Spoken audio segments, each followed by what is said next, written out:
Hi, this is Corey Johnston, and today's lesson is going to take place in the 11th chapter in the book of Ecclesiastes. Ecclesiastes, the writing of, is attributed to King Solomon. In the opening chapter, he calls himself Quoleth, which is Hebrew for preacher, and he also identifies himself as a son of David, so these writings are believed to be reflective of the most mature musings of Solomon. The three books which he wrote in the Bible each correspond to chronological period in his life. The Song of Solomon was believed to reflect his youthful years, the book of Proverbs his middle years, and Ecclesiastes his mature musings. So he reflects on much of life and death and just concepts and characters of people and the need to approach Yahweh reverently and just the whole range, spectrum of human experience and emotion. This is a wellspring into it really expands the parameters of the reader of the Bible's mind in directions perhaps unrivaled by any other book. These are, in my opinion, Solomon's best work. So by the 10th chapter, or the 9th, we'll just backtrack a little before we actually comment on the 11th. The 9th, the closing of the 9th, he continues observations on the wise and the fools, and then he notes some of the ironies in life, beginning in the 5th verse of the 10th chapter, and he gives advice in the 11th chapter of two distinct natures. We're going to determine that as we go along. But the opening verse of the 11th chapter reads, "Send out your bread on the face of the waters, for after many days you shall find it." That's not the most coherent of translations I've ever come across, but to paraphrase it into my own communication, he's saying send food across to trade by sea. That's what he means by face of the water. And after many days he will reap profit. So in other words, you have to expand on what you have to export it. And Solomon would have been bordered by the Mediterranean. He would have had extensive commercial contacts, but he knew not only how to make wealth but to manage it. And we read of that in the next verse, the second one, which reads, "Give a portion to 7 and also to 8, for you do not know what evil might be on the earth." So he's advising the reader of this to share the wealth, and when you share the wealth, you share the risk, because no monopolist or titan, and Solomon was, we think J.P. Morgan and J.D. Rockefeller were bad. He really had a monopoly of all things. But he did know how to share some of his business ventures and the profits accumulated thereof with partners and subordinates. He was not mindful to share not only the rewards but the risk with those who came under him. So like I said, he knew not only how to make wealth but to manage it. And he ultimately combined an inordinate amount of life, which causes a life of wealth, which causes him to question the meaning of it. And in fact, the second chapter of this book expounds on the folly of seeking pleasure, physical pleasure, as the supreme source of satisfaction in mirth and delight and just revelry and laughter. "If the clouds are filled with rain, they empty themselves upon the earth. And if a tree falls to the south or the north, and the place where the tree falls, there it is." So clouds, they can only hold so much water before they have to release what is in them to water and replenish the earth. So clouds can only stay so. The threat of the rainstorm is not gonna last too long. Eventually the rain's going to come, and that is necessary for the cycles of growth and replenishment on the earth. And if a tree falls wherever it falls, there it is. And also I would add, there it remains stuck. So what is the moral analogy we can deduce from that? And the answer is that some mistakes are irrevocable. There's certain things you do, I've done them, that I can't take back, that I'm not proud of, that will stick with me for the rest of my life. So there's really reason to be defeated by the mistakes, because the Christian makes the mistakes don't make the Christian. And the fourth verse reads, "He who watches the wind does not sow, and he who looks at the clouds does not reap." So if you're going to put in nothing, you can expect nothing. The principle of reaping and sowing is that you sow, which is collect the food in proportion to that which you reap. You have to diligently and mindfully and strategically scatter the seeds in order to reap the most abundant harvest. But if you're just going to watch the wind and be lazy and not do what needs to be done, you're going to neglect to do the sowing, and you're not going to have anything to reap at the end. And the same is true with someone who looks at the clouds. So we're not to be observers of nature or life. We're to be participants in it. We have to give something into it in order to get something out of it. As you do not know what is the way of the wind, or how the bones grow in the womb of her who is with child, so you do not know the works of Elohim, who makes all. So these are incomprehensible mysteries that he describes. The way of the wind, no one can know where it comes from or where it originates, and Solomon comments extensively on wind, beginning in the 6th verse of the 1st chapter. And the wind is also, incidentally, analogous to the Ruach Kadesh, the spirit. The Hebrew word Ruach translates as breath or wind, which are two metaphorical manifestations of the spirit itself. And the mystery of, now you can study scientifically all you want about birth, but science itself cannot document the miraculous. It cannot, its finite powers of observation cannot penetrate the miracle, the majesty of it all, and that majesty comes from a divine touch to who that's, there's, you can't really answer what gives the life or what makes the bones grow in the body. It's a natural process, but it's also a supernatural process.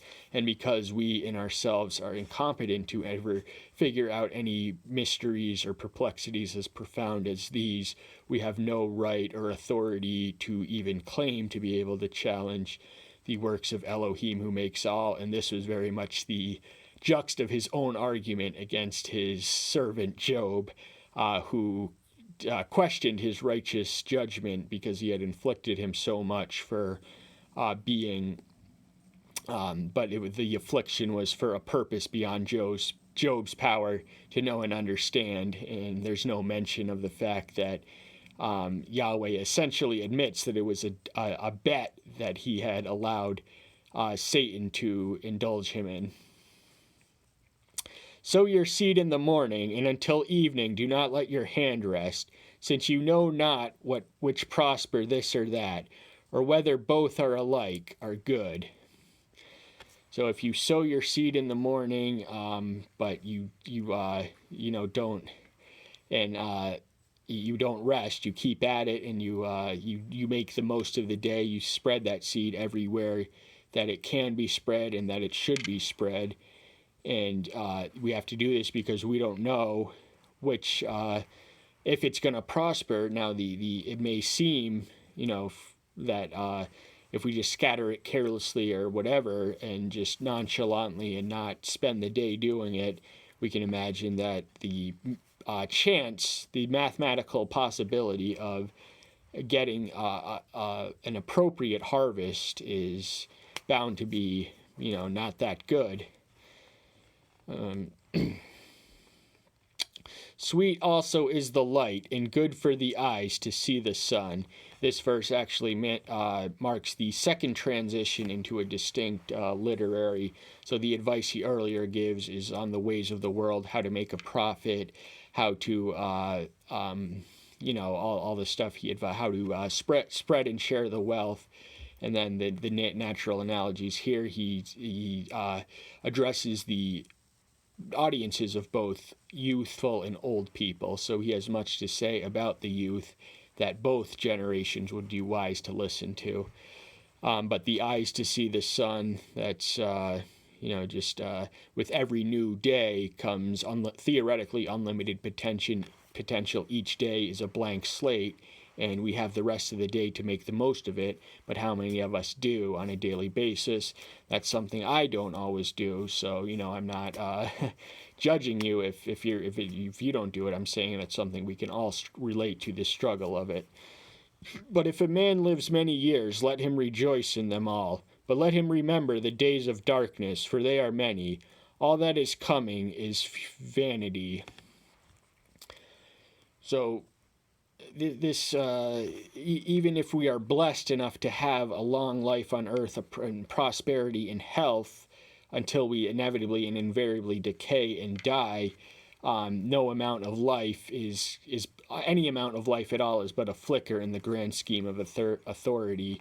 So it's not really how many years we live, it's how many life was in those years. So the Messiah accomplished more in 3 years than any human at any lifespan ever did, the 3 years that he ministered. So he really made the most of his days. He was not a waster or not a unresourceful person, to say the least.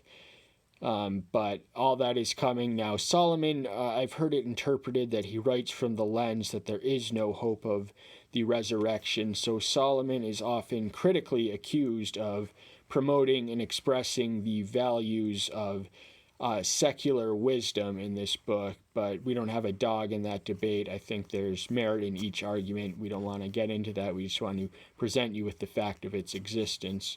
Moving on, 9th verse. Rejoice, O young man, in your youth, and let your heart gladden you in the days of your youth, and walk in the way of your heart and in the sight of your eyes. But know that for all these Elohim brings you into judgment. So there's nothing wrong. God expects young people to act young. That's the way he wired us. That's the way he made it. And even though youth is, from the mature vantage point of a life well lived and long lived, is a period of foolishness and frivolity, we are to enjoy it while it lasts, because guess what? When we experience something in a new way, eventually the life, once we run out of experience to actually have that, then there's increasingly less to live for, or increasingly less to keep us alive. But to walk in the ways of your heart, now that can be dangerous depending on the heart, which walks according to the beat of it, or the feet, which walk according to the beat of it. But I think as a general principle, I think he has some trust in the youthful generation. It's implicitly giving them the benefit of the doubt to, be their own man and kind of determine their own ways, but the option is always above them and before them to submit those ways to the ways in the will of the Father in heaven. And the sight of your eyes, again, that's only as reliable as the eyes to which those belong. And I've heard said recently a slogan that's rather catchy: believing isn't seeing. Seeing isn't believing, believing is seeing. So with the eyes of faith, we can unlock and behold and gaze, not literally physically visibly, on certain truths we could not otherwise know. So faith opens our eyes beyond what our eyes can see. So we want to have the eyes of faith in all times, in all ways, and in all places, because the lust of the eyes betrays many men, 1 John 2:16. And everything we do, we will have to answer them. So invest youth wisely, because you don't get a second chance on your past. It stays with you. And, it's really never too late to repent and be saved. But just because it's never too late, why wait? You just got to take it and run with it here and now. Therefore remove wrath from your heart and put away evil from your flesh, for youth and dawn of life are futility, are vanity.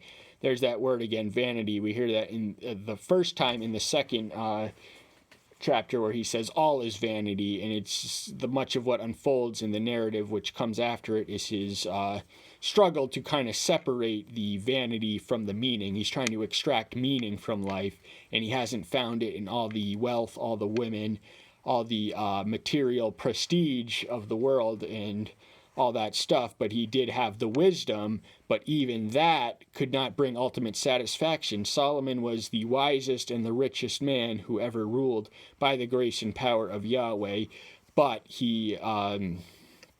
that could not bring him ultimate satisfaction.